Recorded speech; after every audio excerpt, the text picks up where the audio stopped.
Okay, isa na naman po mapagpalang gabi sa lahat po. At sa atin pong lahat na ngayon po ay nakikinig sa atin pong Bible study na ito. At bago po ang lahat, tayo muna po ay nagpapasalamat sa kabutihan po ng Panginoon na sa buong maghapon pong muli ay tayo po'y kanya pong iningatan. At salamat po sa mga nagdaang mga araw na tayo po ay malusog, tayo po ay malakas at wala pong karamdaman. Ano po? So, ngayon pong gabing ito ay tayo po ay dadako na pong muli sa atin pong bagong paksa ng pag-aaral, mga minamahal.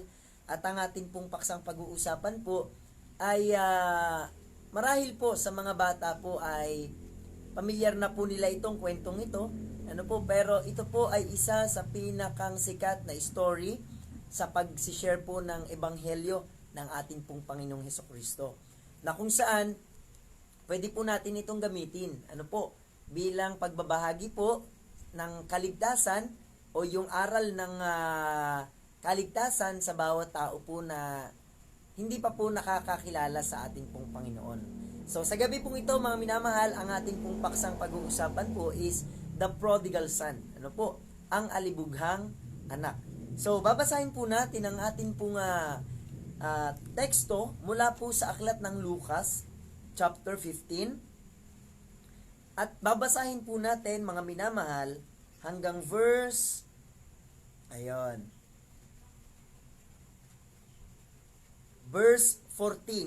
Hanggang dun lang muna po yung babasahin natin bago po natin tuluyan pong pag-aralan yun pong buong kwento po ng alibughang anak na ito. Tayo muna po yung magbabasa. Ang sabi po ng Biblia po. Okay, so Luke chapter 15 verse 10 hanggang verse 14. Gayun din, sinasabi ko sa inyo na may tuwa sa harapan ng mga anghel ng Diyos sa isang makasalanang sa harapan ng mga anghel ng Diyos dahil sa isang makasalanang nagsisisi. At sinabi niya, may isang tao na may 2 anak na lalaki. At sinabi sa kanyang ama ng bunso, Ama, ibigay mo sa akin ang bahagi ng iyong kayamanang nauukol sa akin. At binahagi niya sa kanila ang kanyang pagkabuhay. At hindi nakaraan ang maraming araw, ay tinipong lahat ng anak na bunso ang ganang kanya, at naglakbay sa isang malayong lupain, at dooy inaksaya ang kanyang kabuhayan sa palunging pamumuhay. At nang magugol na niyang lahat, ay nagkaroon ng isang malaking kagutom sa lupaing yaon, at siya'y nagpasimulang mga ilangan. Ngayon pong gabi mga minamahal ay atin pong tutunghayan po ang kwento po ng alibughang anak, at ano po ang kinalaman po nito sa aral po ng kaligtasan na itinuturo ng ating Panginoong Hesukristo. Sa lahat po ng nakikinig po ngayon, kayo po'y akin po munang inaanyayahan na yumuko tayo at pumikit. Manalangin po muna tayo. Tayo po'y mag-pray. Panginoon naming Diyos na banal, Diyos na dakila at makapangyarihan sa lahat. Diyos na may lalang ng langit at lupa. Diyos na sa amin po ay nagbigay ng buhay at tumubos ng amin pong kasalanan. Ngayon pong gabi, O Diyos, kami po ay lumalapit sa iyo. Humihingi po muna ng tawad sa lahat ng aming kasalanan. Kinikilala po namin, O Diyos, sa bawat minuto, sa bawat oras, meron kaming mga pagkukulang. Mga bagay na masama na aming nagawa, kasama na din po yung mabubuting bagay na hindi po namin nagagawa. Dakilang Diyos, ngayon pong gabing ito, marapatin niyo po kung sino man po sa amin na nakikinig at makikinig pa ng aral na ito. Panginoon, kilusin mo po sila tungo sa iyong kaligtasan. Gamitin niyo po ang video na ito, ang Bible study na ito, para ang mga tao, Panginoon, mula sa buhay po na naliligaw ng landas, tulad po ng aming pag-aaralan ngayong gabing ito, ay muli pong makapanumbalik sa iyo, Panginoon, upang maitama niya ang kanya pong mga pagkakamali. Sasamahan niyo nga po kami, O Diyos, ikaw po ang magpala, ibibigay niyo po sa amin ang iyo pong mayamang kaunawaan at karunungan. Ito po ay aming samo at dalangin sa matamis na pangalan ng aming Panginoong Jesus. Amen at Amen. So once again, a blessed evening to everyone. Sa lahat po ng nakatutok po ngayon at nakikinig ng aral na ito, una po ay salamat sa Diyos na kayo po ay makasama po namin. At sana po hanggang sa matapos po ay makasama po namin kayo. Sapagkat napakaganda po ng story na ito, nakapupulutan po ng aral. Hindi po natin to kung saan-saan makikita, at ito po ay hindi para sa akin, ito po ay sa bawat tao po na nagnanais na makilala ang ating pong Panginoon. Mangyari lamang po na kayo po ay mag-comment ng Amen para malaman naman po namin kayo na kayo po ay kasama namin ngayon pong gabi. So, simulan na po natin mga minamahal ang pag-aaral po ng salita ng Diyos. So mga minamahal, ito pong kwento pong ito ay isa pong parabola. Ang tawag po dito is the parable of the prodigal son. So, bakit po ang Panginoon ay gumagamit po lagi ng parable? So, mga minamahal, sa amin pong pag-aaral, ang Panginoon po kasi ay nagsasalita ng ganitong mga bagay upang tayo po mga tao na ang alam po natin ay literal o yung mga bagay na nasa mundo, kumbaga po, inihahalin tulad niya po yung relationship o yung connection po nito sa makalangit na bagay. So, ibig sabihin po, gumamit po ang Panginoon dito ng mga elemento na kung saan po makikita po natin dito sa lupang ito na sinisimboluhan po ng mga bagay sa langit. Yun po ang ibig sabihin ng parabola. At mga minamahal, nais ko pong sabihin po sa inyo na ang Panginoon po matalinhaga siya magsalita. At isa rin pong dahilan kung bakit ganun po siya magsalita ay upang yung pong mga willing talagang makinig ng kanyang salita, sila lang po yung makikinig. Ako po'y naniniwala not every people ay meron pong pagnanasa na makinig ng salita ng Diyos. Not every people. But God has commended His love to every people. Kaya nga po tayo ay nag-online po ngayon. Sino man po na nagnanais makilala ang Panginoon ay meron po siyang pag-asa. So, bago po lumakas ang ulan, tayo po'y magsimula na po. So, mga minamahal, ang kwento po dito, mga minamahal, ay sinimulan po ng Panginoon sa isa pong verse, sa verse 10, ang sinabi po dyan, gayon din sinasabi ko sa inyo na may tuwa sa harapan ng mga anghel ng Diyos dahil sa isang makasalanang nagsisisi. So mga minamahal, ang katuwaan pala ng mga anghel sa langit ay sinabi ng Biblia. Sila daw po'y nagkakatuwa, nagkakasiya pag meron daw pong isang tao na mula po sa pagiging masama, makasalanan, madilim ang buhay, walang patutunguhan. Mga minamahal, ang langit po ay nagdiriwang. At ang ibig sabihin po nito mga minamahal, napakaganda po ng ngayong gabing ito ay magkatuwa din po ang mga anghel sa langit na meron po na isa o dalawa ngayong gabing ito ay kagaya po ng karakter natin dito sa gabing ito na tinatawag pong alibughang anak. So, mga minamahal, sabi po dyan, may isang tao na may dalawang anak na lalaki. Mga minamahal, sa kwento po, ito pong lalaki na ito, mga minamahal, ay mayaman. Meron siyang mga katulong, may mga alila, at siya daw po ay may dalawang anak. Si panganay at saka po si bunso. So sabi po dito, at sinabi sa kanyang ama ng bunso, Ama, ibigay mo sa akin ang bahagi ng iyong kayamanang nauukol sa akin, at ibinahagi niya sa kanila ang kanyang pagkabuhay.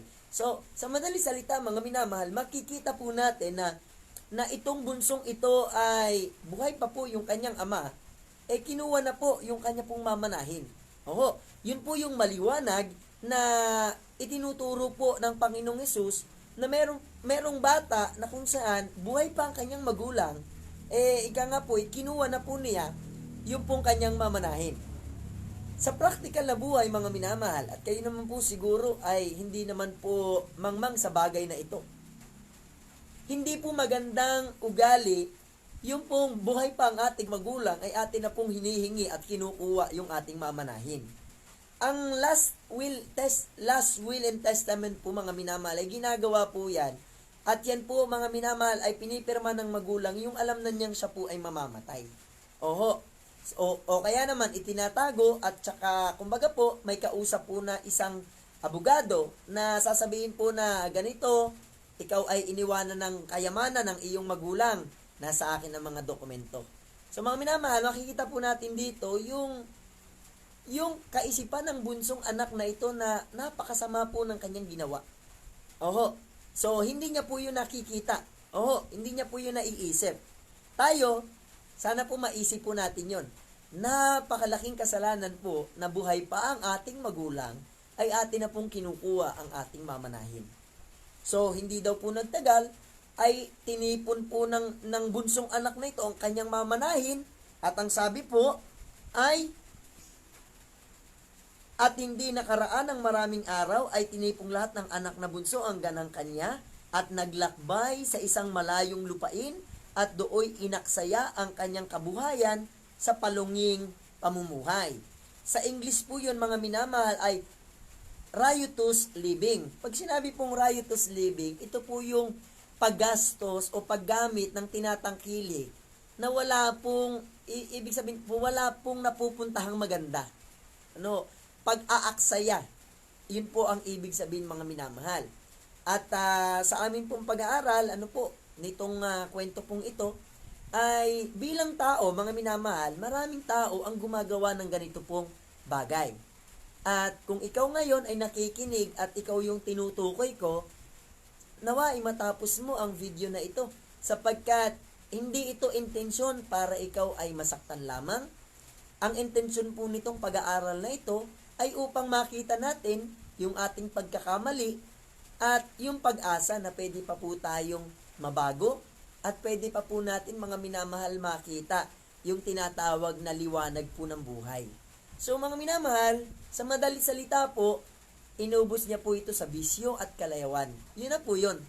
Kasi tingnan niyo po ano po ba yung kinatutuan ng tao na hindi nagbibigay sa kanya ng tunay na kumbaga po ay asenso. Kasama po dyan ang bisyo. Nariyan po yung alak, sigarilyo, sugal, pambababae, ayan, pumupunta ng beer house, o kung ano-ano pong ginagawa. Kasama na rin po dyan mga minamahal yung pagbili ng mga bagay na hindi naman talaga kailangan. Ang tawag na po dun ay luxury mga minamahal. At maraming tao po pinipilit nilang maging masaya sa pag-aakala nila na pag nagkaroon sila ng ganung bagay ay gaganda po yung kanila pong buhay.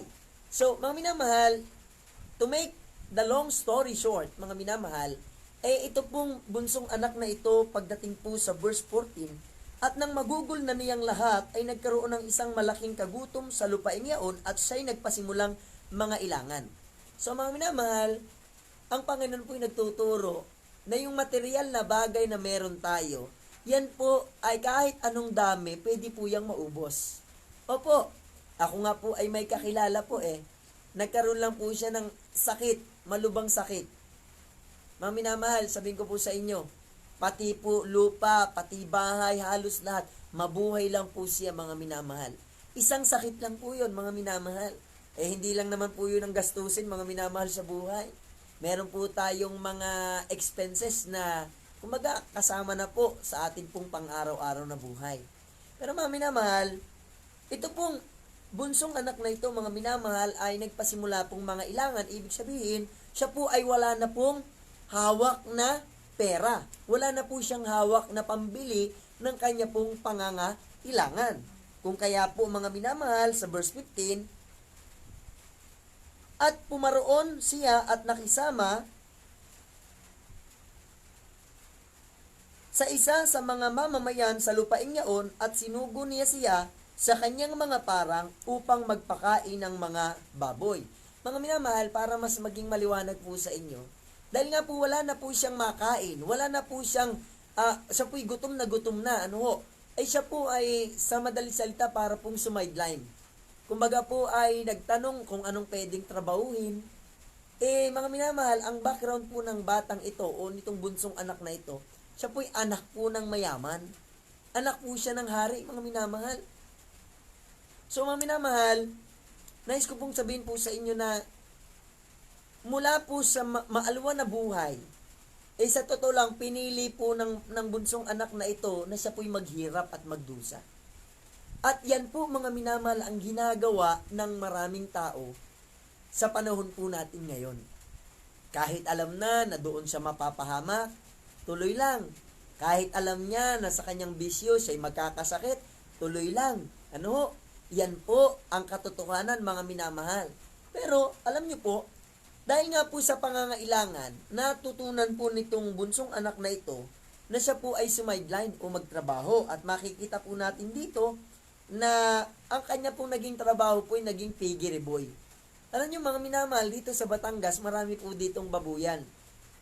At sa totoo lang po, ang maging tagapag-alaga po ng baboy ay napakababa pong kalagayan. Hindi ko naman po sinasabing masamang trabaho. Pero mga minamahal, pagdating po sa mata ng lipunan, pag nag-aalaga ng baboy, ikaw ay boy. Boy ng mga baboy. Yun pong ibig sabihin. Ibig sabihin ko, baka hindi ka aasenso pagka ganun. 5,000 isang buwan, saan makakarating yun mga minamahal? Oo nga, libre kain, libre bahay, pero gayon pa man, napakahirap ng trabaho po ang mag-alaga po ng baboy. So mga minamahal, makikita po natin dito, verse 16, at ibig sana niyang mabusog ang kanyang tiya ng mga ipa na kinakain ng mga baboy at walang taong magbigay sa kanya. Alam niyo mga minamahal, ito pong prodigal son na ito, itong alibugang anak na ito, iniisip niya na kainin po yung pagkain ng baboy. Kasi nga, wala pong magbigay sa kanya ng pagkain. So, iniisip niya, ano kayang lasa nito? Wala gutom na Alam nyo, sa totoo lang po, kung gusto nyo pong sumarap ang inyong pagkain, kayo po'y tuturuan ko ng teknik. Kayo po'y magpagutom, yung sobrang gutom, sasabihin ko po sa inyo, napakasarap kumain. Kahit po yan hawot lamang at saka po kanin. Sabihin ko po sa inyo, yan po isagap-sapa na, tapos sasawsaw mo lang sa dato puti suka. Talaga naman pong napakasarap. Mga minamahal, isa pong katotohanan po na nais kong sabihin sa inyo, ito pong alibugang anak na ito, mga minamahal, siya po ay nakaranas po ng matinding hirap dahil ng kanya pong desisyon at sa kanya pong sariling pagpapasya. So mga minamahal, nais ko pong sabihin po sa inyo yung lesson po dito mga minamahal na kapag tayo po mga minamahal ang nagpasya para po sa atin. Mga minamahal, kailanman po hindi mapapabuti ang ating buhay. Ang sabi po ng Biblia sa Kawikaan, ang taong nagtitiwala sa kanyang sariling puso ay mangmang. So what does it mean?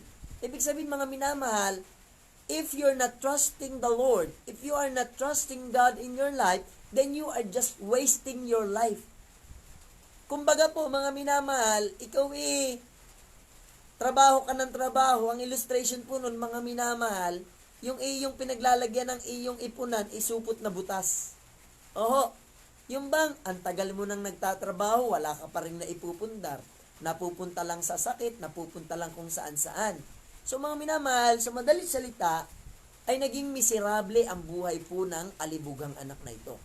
At nais ko pong sabihin sa inyo mga minamahal, kahit napakabuti po ng ating Panginoong Diyos, ay kahit po masakit ito sa Kanya, bilang tayo po'y Kanyang mga anak, ito po'y kailangan po nating danasin upang maging paraan ito para tayo magpakumbaba at makita natin ang ating pagkakamali at ang ating kasalanan sa harapan ng ating Panginoon. Meron nga po kung kakilala mga minamahal kung hindi pa po nagkaroon ng kaso, hindi po nagkaroon po ng cancer, nagkaroon po ng kung ano-anong problema sa buhay, mga minamahal, alam nyo, laging ang tendency po, palapit sa Diyos. Yung iba nga lamang po, pag gumaling na uli, wala na, bumabalik na po uli sa masamang gawain. Well, ibahin nyo po ang kwentong ito mga minamahal. Ito yung kwento na kung saan Ito po yung halimbawa na kung saan kahit gaano tayo nagkasala at nagkamali, mga minamahal, nais kong sabihin sa inyo, ito'y itinuro ng Diyos upang ilagay sa ating isipan na kahit gaano ka nagkamali, kaya kanyang patawarin sa lahat ng iyong mga kasalanan. Kagaya nga po ng alibugang anak na ito, mga minamahal. So, punta na tayo doon po sa pinakang lesson po. So, meron po akong, di bali po, 2 lesson po ngayon pong gabi. At mabilis lang naman po, mga minamahal. So, yung unang lesson ko po, mga minamahal, is yung pong kanya pong panunumbalik. Paano po siya na-restore? Paano po siya nakapanumbalik? So, makikita po natin, mga minamahal, sa verse 17, di ba? Ano na po siya? Hirap na siya. Gutom na siya. Alam niyo po, doon sa pagkakataong yun, siya po ay nakapag-isip-isip. Minsan, alam niyo po, ang tao pagka po biribinde, dapat sa kanya nag-iisip, nagmumuni-muni sa buhay, at dapat tanungin niya sarili niya, bakit nagkaganito ang buhay ko? No? So, papapansin po natin, mga minamahal, sa verse 17, datapot nang siya'y makapag-isip, ay sinabi niya, ilang mga alilang upahan ng aking ama ang may sapat at lumalabis na pagkain, at ako rito'y namamatay ng gutom. Mga minamahal, nag-isip itong anak na ito. Sabi niya, sa bahay namin, sa bahay ng aking ama, ang mga katulong namin, mga alipi namin, alila namin, sobra-sobra pa yung pagkain nila. Hindi sila pulubi sa pagkain. Samantalang ako ngayon, patay gutom na. Yun ang ibig sabihin, mga minamahal.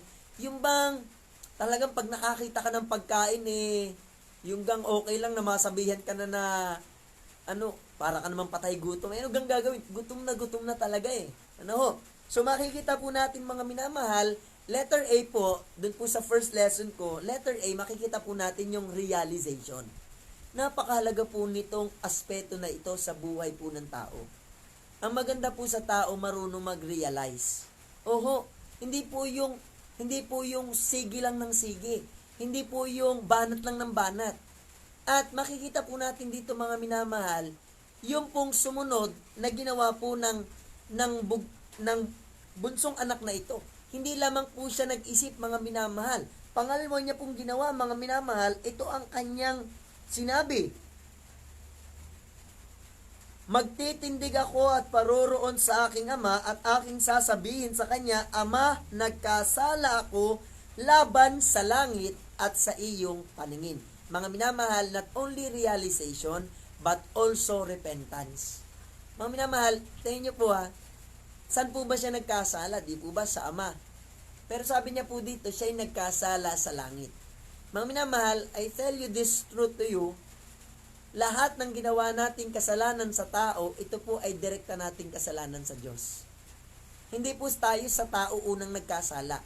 Totoo po yan. Tayo po sa Diyos nagkakasala. If you did something bad to other people, I tell you this, my beloved, Diyos ang una nating pinagkasalanan. Kasi utos ng Diyos, huwag kang gumawa ng masama sa iyong kapwa, pero ginawa mo, so nagkasala. Mga minamahal, ang pagsisisi po, ganito po. Nagsisimula po yan sa pagre-realize ng ating mga kapalpakan at kasalanan sa buhay. Ibig sabihin ko po, kagaya niyan, bakit ako po hindi na po naglalasing? Sa totoo lang po, nung nakilala ko ang Panginoon, naintindihan ko po na yung paglalasing na yan, sabi ng Bible, ikay magdadamit basahan, ikay magdadamit pulubi. Ang hirap at gutom, darating na parang magnanakaw sa buhay mo. Yang paglalasing, sabi po ng Bible, pinagsisimula ng kaguluhan. Totoo naman nga. Kung bakit may mga pamilya pong kagulo, bakit may mga asawa na binubugbog, bakit may mga anak na ginagahasa, dahil nga po ng mga bagay na yan. Kung atin pong maintindihan na yan po ay masama, at nailagay natin sa isip natin na tayo'y nagkamali, ayan po'y ating pagsisisihan. Pero dun sa mga tao, mga minamahal, na kahit mapakinig nila na yun ay mali, at hindi nila iniwan yon at hindi sila nagsisi, mga minamahal, ang tingin nila tama yung kanilang ginagawa. So wala sa kanila ang Diyos, mga minamahal. Pero kung nasa atin ang Diyos, ay ano pang silbi ng salita ng Diyos kung hindi natin babaguhin ang ating mga buhay? Tama po. Anong silbi ng salita ng Diyos? Para tayo po ay baguhin ng ating Panginoon. So kaya po itong salita ng Diyos na ito ay isinulat, itinuturo para ang tao po'y magbago. At pag ang tao po'y nagbago, dun lamang po magiging maayos ang kanya pong buhay. Oo. So mga minamahal, not only repentance o pagsisisi o yung pagtalikod sa kasalanan, kundi ito ang sabi niya,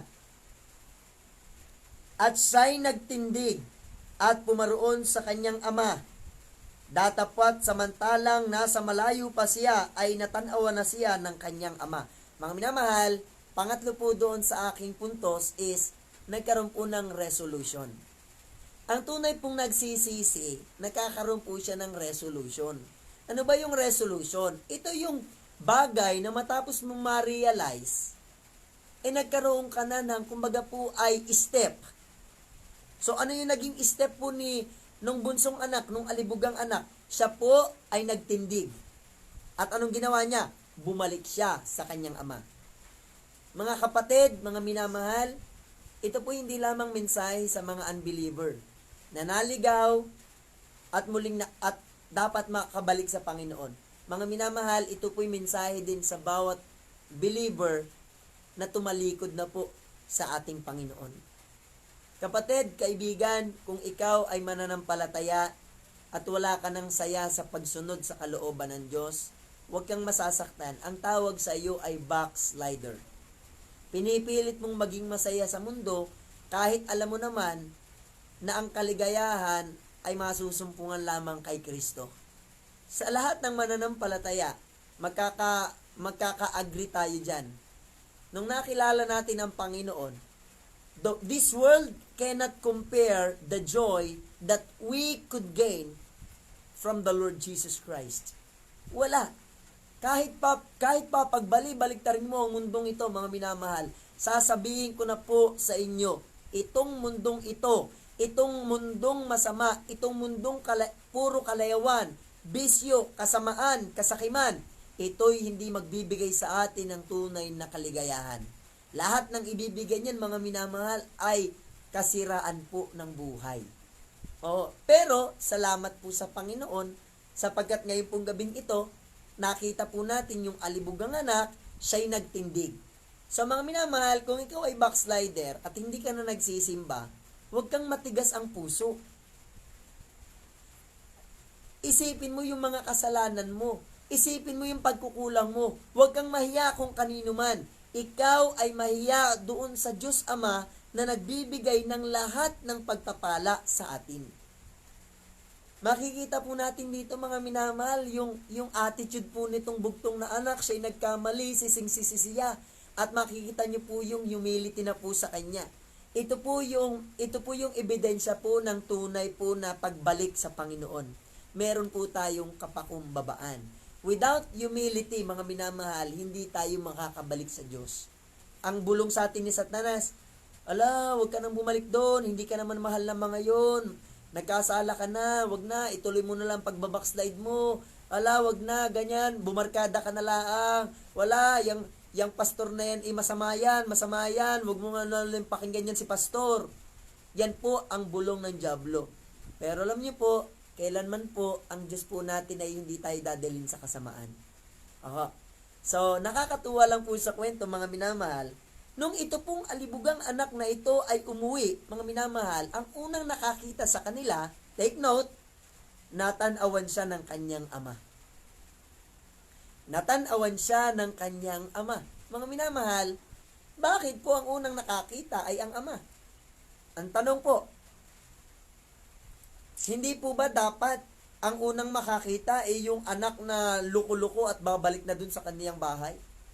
Alam niyo, mga minamahal, sa kwento po, ito pong amang ito ay laging nakabantay sa labas at bawat sumulpot, kahit anong sumulpot, ang isip niya, baka ito na yung anak ko.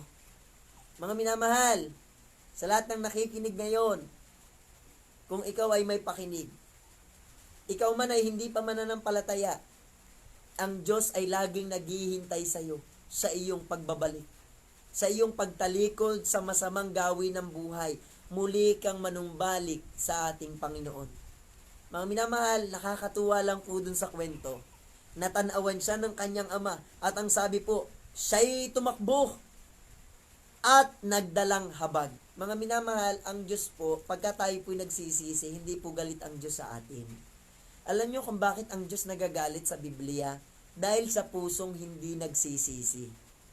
Kaya nga po mga minamahal, bakit po may mga relationship, may mga mag-asawa na hindi po makapagpatawaran? Paano ga naman nyo papatawarin, mas mataas pa sa iyo? Bakit mo nga naman patatawarin, mas mayabang pa sa dilang mayabang? At ang sasabihin, halimbawa, ay hiwalay kung hiwalay. Akala mo naman, kaya kong humanap ng marami pang kagaya mo.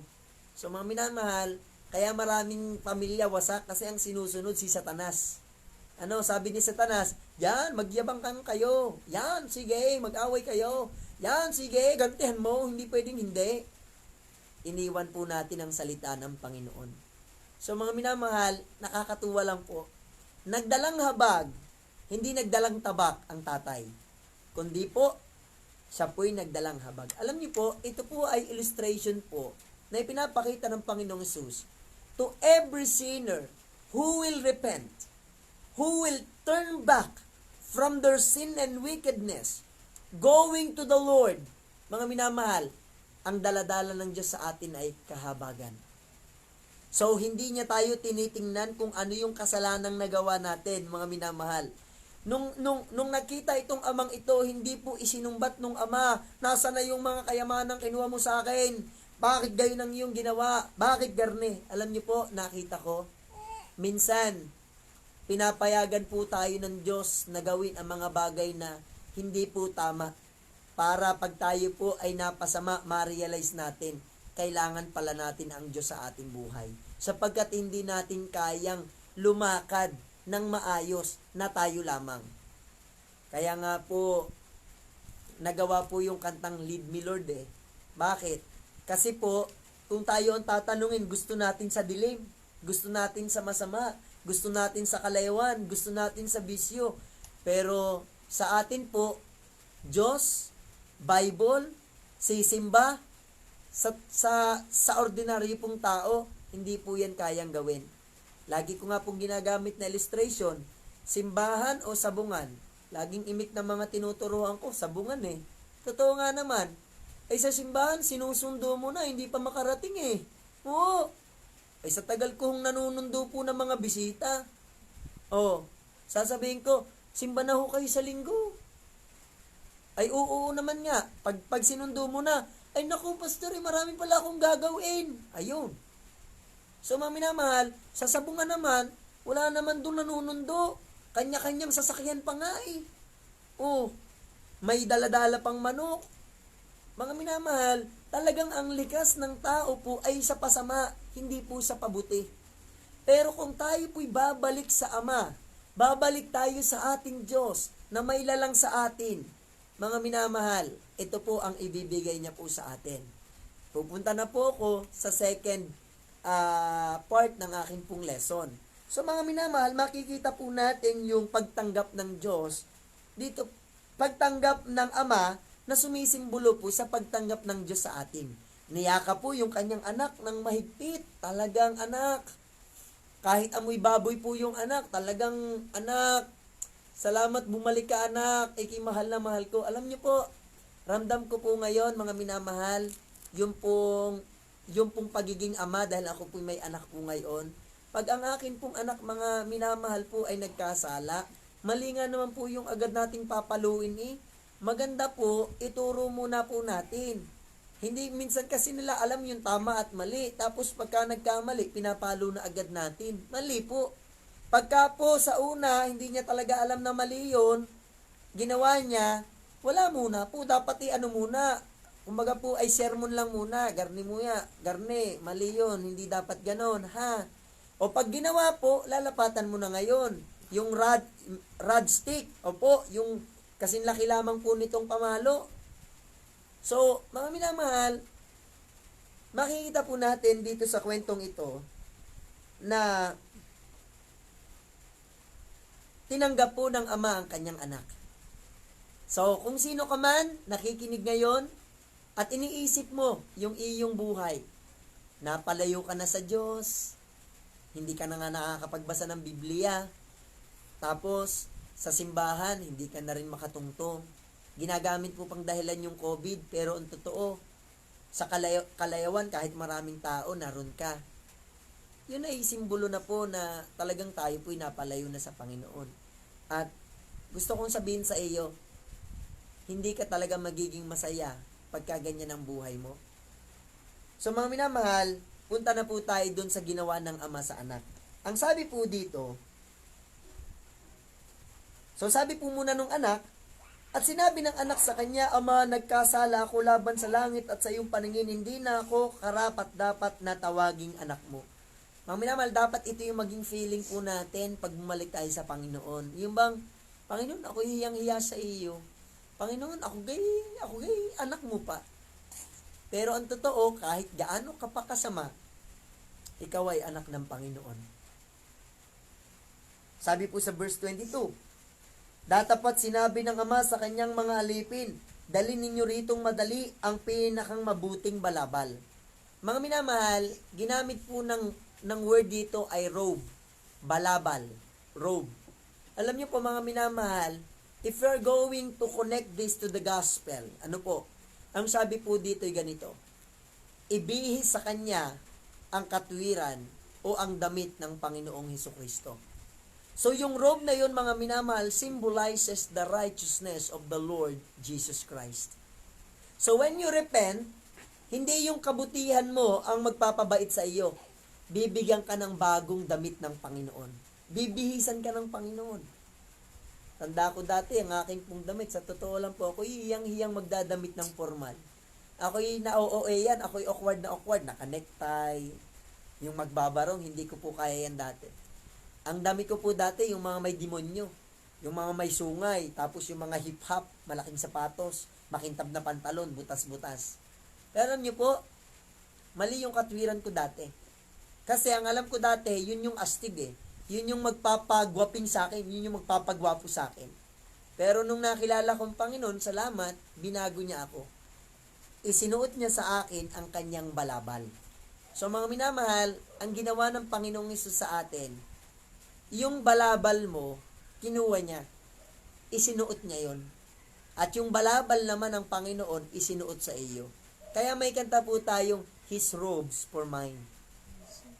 His robes for mine, such anguish that cannot. So, ang kwento po ng awiting yon, paanong ang Diyos, kinuha niya yung ating kasalanan, kinuha niya yung ating kasamaan, at ito'y idinamit sa Panginoong Hesus na walang kasalanan. Siya yung namatay para sa iyo at para sa akin. Kaya kung sino man pong nakipagkaisa na po kay Kristo, sa lahat ng nakikinig po ngayon, if you are watching this video right now, sabi ng Panginoon, anong mapapakinabang ng tao na makamta niya ang sanglibutan, ngunit mapapahamak ang kanyang kaluluwa. Kapatid, kaibigan, minamahal, kamag-anak, kaibigan, pakinggan mo ito. Hindi kita inaakay sa aking relihiyon at kailanman hindi kita akayin sa aking relihiyon. Gusto kitang akayin sa Panginoong Hesus. Magkaroon ka rin ng relasyon sa Kanya. Sapagkat yung relasyon sa Panginoong Hesus ang magsusugpong ng ating relasyon sa Diyos. Kailanman hindi tayo makakapagrelasyon sa Diyos hanggat tayo po ay nasa kasalanan pa. Kaya kinakailangan natin ng tagapamagitan sa Diyos Ama, na siyang lubos na kinalulugdan ng Ama, na siyang pampalubag loob sa atin pong mga kasalanan, na dahil ni Kristo Jesus, tayo po ay naging magandang itsura sa harapan ng ating Diyos na nasa langit. So mga minamahal, number 1, the righteousness of Christ. Ibinihis sa atin yung katwiran ni Kristo. Number 2, sabi dito, isuot ninyo sa Kanya at lagyan ninyo ng singsing ang Kanyang kamay. So mga minamahal, Singsing. Ako po may singsing. Ang tawag dito ay wedding ring. Ang bili po namin dito ay 400 pesos. Mga minamahal, ang singsing po ay ginagamit na palatandaan. Ito po'y tanda. Selyo. O bakit ako may singsing? Pag suot ko po ito, pinapakilala ko po sa bawat dalaga na ako ay may asawa na. Yun ang ibig sabihin. Sa bawat tao, ako'y may asawa na. Yung hindi nagsusuot ng singsing na may asawa na, yan ay gusto pang makapag-asawa ng iba. Ito po yan. So kaya po may singsing na ganito, yan ay palatandaan. Sa mga minamahal, yung singsing po dito, kasi siya po ay anak nga po ng mayaman Anak po siya ng mataas na tao. Ang palatandaan po ng singsing, ito po ay palatandaan na siya ay anak ng hari o anak ng isang kilalang tao, mayamang tao. Yun po yung ibig sabihin naman sinisimboluhan. Mga minamahal, ito naman po ang singsing na ginamit po dito, ito naman po ang simbolo po ng Espiritu ng Diyos. Ang sabi po ng Efeso chapter 1 verse 13, matapos na kayo'y magsisampalataya sa ebanghelyo ng kaligtasan, ay kayo'y tinatakan ng Espiritu Santo. So, to everyone who believe, nilalagyan po tayo ng banal na Espiritu. So, yung atin pong buhay ngayon, mga minamahal, pag tayo po'y nadadala minsan sa kasamaan, yan po ay nagsasabi na, wag tayo dyan, dito tayo. Bakit? Sapagkat ang banal na Espiritu, hindi niya po gugustuhin pang makipagkaisa uli sa sanglibutan. So, muntikan ko na pong makalimutan, mga minamahal, nag-alaga po siya ng baboy. Alam niyo sa Bible po, yung baboy po lagi pong name-mention. Pero hindi po maganda pong ang ibig sabihin po ng baboy. Ay word pa lang na baboy, hindi na po maganda Yung ilagay mo yan sa iyong buhay, ibig sabihin, baboy ang iyong buhay. Hindi maganda Parang ambantot. So, sa Old Testament, pinagbawal ng Diyos kainin ang baboy. Opo, pinagbawal ng Diyos sa Old Testament. So, bakit? Kasi marumi nga po ang baboy. Hindi po ito doktrina, Sa ating po mga baptist, pwede po tayong kumain ng baboy. Huwag lamang po tayong magbababoy. Okay ho ba yun? So, sa New Testament po, itinuro ng Panginoon na lahat ng pagkain ay nililinis na po niya. Tayo po ay wala na sa ilalim ng kautusan, kundi tayo po ay nasa ilalim ng biyaya ng ating Panginoong Jesus. So, mga minamahal, ang baboy po ilustrasyon po ng unbeliever. Could you imagine?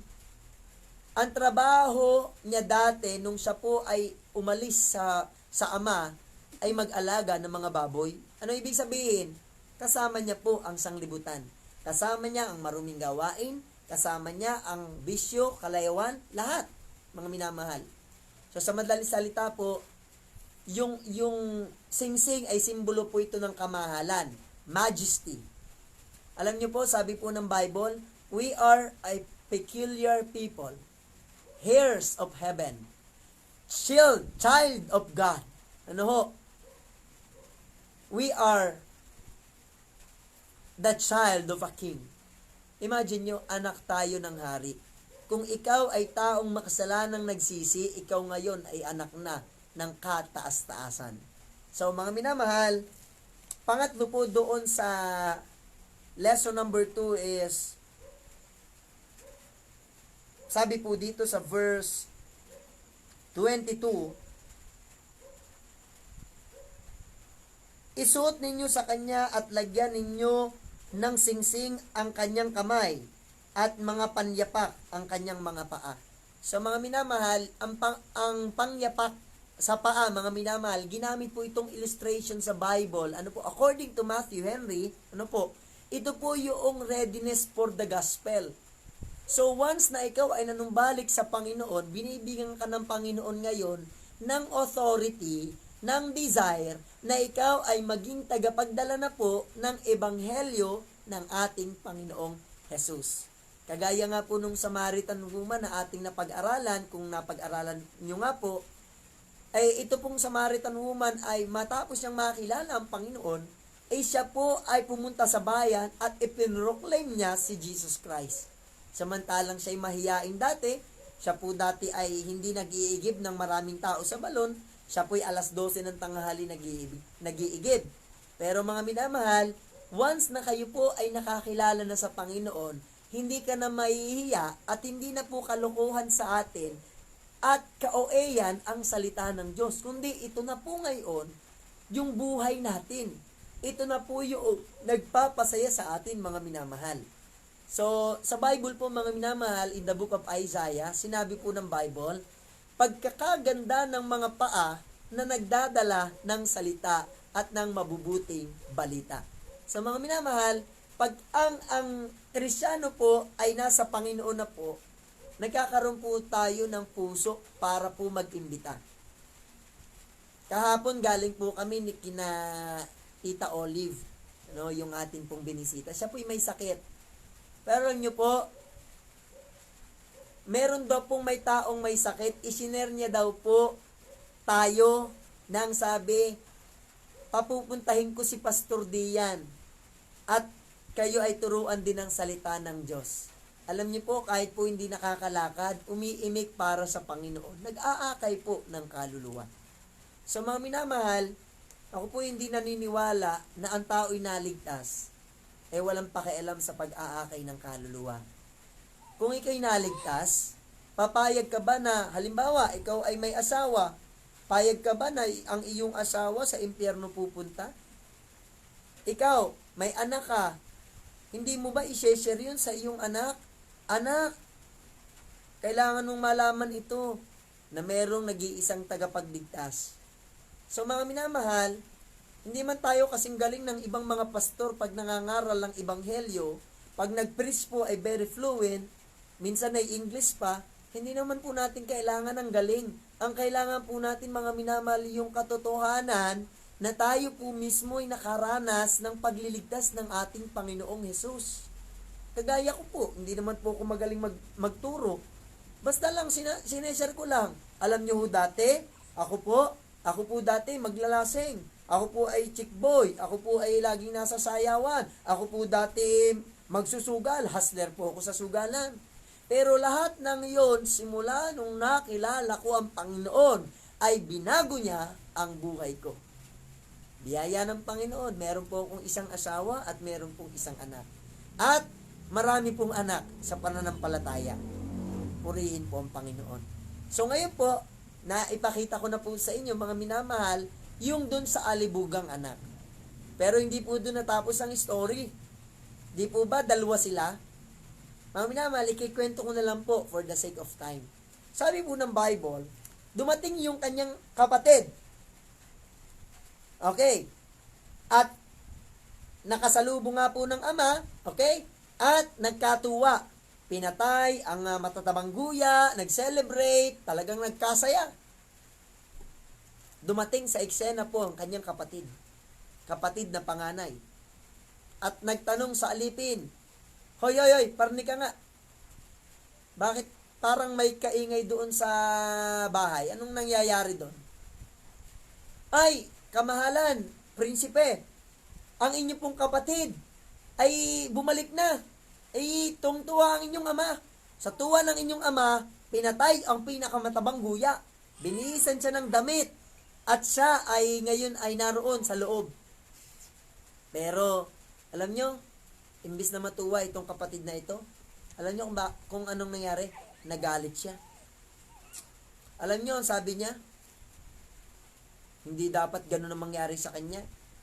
Pagkatapos niyang gawin yung bagay na yun, siya ay nagpakahubo sa patuto, siya ay garne, masama siya, garne, ganyan ginawa niya. Ngayon, lumabas ang ama at sinusuyo, anak, halika na sa loob. Di ba dapat tayo magsaya? Dahil yung kapatid mo ay namatay, pero ngayon ay buhay na. Hindi ba dapat tayo magkatuwa? Pero alam nyo, naglabas po ng sama ng loob ito pong kapatid. At ang sabi, ama, kailanman ay hindi ako sumuway sa iyong inuutos sa akin. Ako'y naging masunurin sa iyo. Ako'y garne, ako'y gayon. So mga minamahal, mapapansin po natin itong kapatid na ito, Ito naman po yung illustration po ng mga taong sumusunod daw sa Diyos. Oho, masunurin daw sa Diyos. Palasimba. Gumagawa din ng tungkol sa Diyos. Pero, pag meron pong naliligtas, pag meron pong gumaganda ang katayuan, hindi ho natutuwa. Nagagalit. Yun ho ang ugali po ng mga hindi pa nakakakilala sa Panginoon. Kumbaga kung mag-condemn ng ibang tao, akala mo siya lang yung tama lagi. Akala mo ang galing-galing niya parati. Ano po yung kanyang sinasabi dito? Ama, ang tagal kong naglingkod sa iyo. Gayon may kahit isang kambing na maliit, hindi mo ako binigyan. At ako'y nakipagkatuwa sa aking mga kaibigan. Pero yung sabi ng ama, anak, ikaw naman ay laging naririto. At lahat ng meron dito ay iyo din. Wala naman akong bagay na hindi ibinigay sa iyo. Iyo lahat yan. Pero nyo, nakita ko po sa ugali po ng taong ito, yung kapatid ng alibugang anak. Ito na po yung sinasabing nagmamalaki sa harapan ng Panginoon. Yung bang yung kanyang ginagawa ang kanyang ipinagmamalaki. Kaya nga po, mga minamahal, mag-ingat po kayo sa sarili pong pagpapakatuwid. Dahil kailanman po, hindi po tatanggapin ng Diyos ang ating pong katwiran. Sapagkat ang sabi po ng Isaiah chapter 64, ang ating pong katwiran ay basahang marumi sa harapan ng Panginoon. Alam niyo kung bakit? Matuwid naman, tama naman. Ang problema lang ganito, ayaw kasi ng Diyos na sarili natin yung itinataas natin. Ayaw ng Diyos na ikaw yung magaling, ako yung magaling. Ang gusto ng Diyos, makita natin ang kanyang kahusayan at kagalingan na dapat siya yung sinasamba. Huwag kang maglilingkod, huwag kang susunod para ikaw yung maitaas. Huwag ikaw susunod para ikaw yung maging magaling. At pagka merong ibang naawardan na masama, ikigalit na galit. Mga minamahal, kung tayo man po ay naglilingkod, salamat sa Diyos kung tayo po'y kilalanin. Pero mga minamahal, ang tamang paglilingkod sa Diyos na mula sa pagkakilala, naglilingkod tayo hindi para mapapurihan ang ating pangalan. Hindi po para tayo po ay mailagay at maibanar natin ang ating mga sarili. Kundi kagaya po ng libugang anak na ito, na mula po sa pusong nagsisi, mga minamahal, ay ganitong kanyang sinabi, Ama, ako'y maging kagaya na lang ng iyong mga alipin, kahit ako'y gawin mo na lang utusan diyan. Ako'y magiging alila na laang. Okay na yun sa akin, ako'y tanggapin mo laang. Pero alam niyo po, napaka-privilege po na ikaw at ako'y nakakapaglingkod sa Panginoon. Bakit? Tayo po'y makasalanan. Tayo po ay hindi po tayo ang unang lumapit o umibig sa Diyos. Ang Diyos ang unang umibig sa atin. Kaya po, dapat wala po talaga tayong ipagmamalaki. Mga minamahal, kung meron man po tayong ipagmamapuri at ipagmamalaki, sabi po ng Biblia, ay walang iba kundi si Jesucristo. Sa Kanya ang kaluwalhatian, sa Kanya ang kapurihan, at ang paghaharing walang hanggan. Sa gabi pong ito, mga minamahal, nais ko pong sabihin sa inyo, na ang bida po sa kwentong ito, of course, ang Diyos. Pero the second character of this story is the prodigal son. Ito po'y sumisimbolo po sa mga tunay na Kristiyano. Dati, tayo'y nakagawa ng masama, kasalanan, but because of God's grace and mercy, we are now living in the Word of God. Last na po ito, sinabi po ni Apostol Pablo, sapagkat nalalaman ko na kayo'y hindi na nagsisilakad pa gaya ng lakad ng mga hintil, na sa pagpapalalo ng kanilang mga isip ay nangasinsay sila sa pananampalataya. Sila ang nagsasakmalan, sila ang nagkakagatan, sila ang nagtatalot-talot, nag-aaway. Kundi kung tunay na tinanggap ninyo ang Panginoong Jesucristo, ay magbago kayo sa pamamagitan ng Kanyang Espiritu. Ano ba yung Espiritu ng Panginoon? Espiritu ng pag-ibig, Espiritu ng katuwaan, espiritu ng kagandahang loob, espiritu po ng pagtitiis, espiritu po ng pagkakawang gawa, espiritu ng pagbibigay. Mga minamahal, sa gabi pong ito, sana po ay meron po kayong naunawaan po sa ating napag-aralan at nawa po tayo po ay magpapahinga ngayong gabi na iniisip natin, binubulay natin, Panginoon, salamat, ang dami kong pagkukulang sa iyo pero narito ako, hindi mo ako pinababayaan, hindi mo ako pinagkukulang. Yes, that is true. Ang Panginoon po ay lagi pong naahabag sa atin mga minamahal. His mercy is new every morning. Great is thy faithfulness. Sa totoo lang po, ito dapat ang ating sabihin lagi sa araw-araw. Lord, patawad po. Yan po dapat yung lagi nating binabanggit sa atin pong prayer. Huwag na po tayong gagaya po dun sa Pariseo na nagsabi na marami siyang nagawa, nag-aayuno, nagbibigay ng ikapo, at itinuro niya pa po yung makasalanan. Mga minamahal, sana po ngayong gabing ito, hindi natin makita ang ibang tao, kundi yung sarili natin, mga minamahal. Ganito yung ating facial expression. Nga naman, Lord, ako'y maraming kasalanan, ako'y maraming pagkukulang. Panginoon, patawarin mo ako.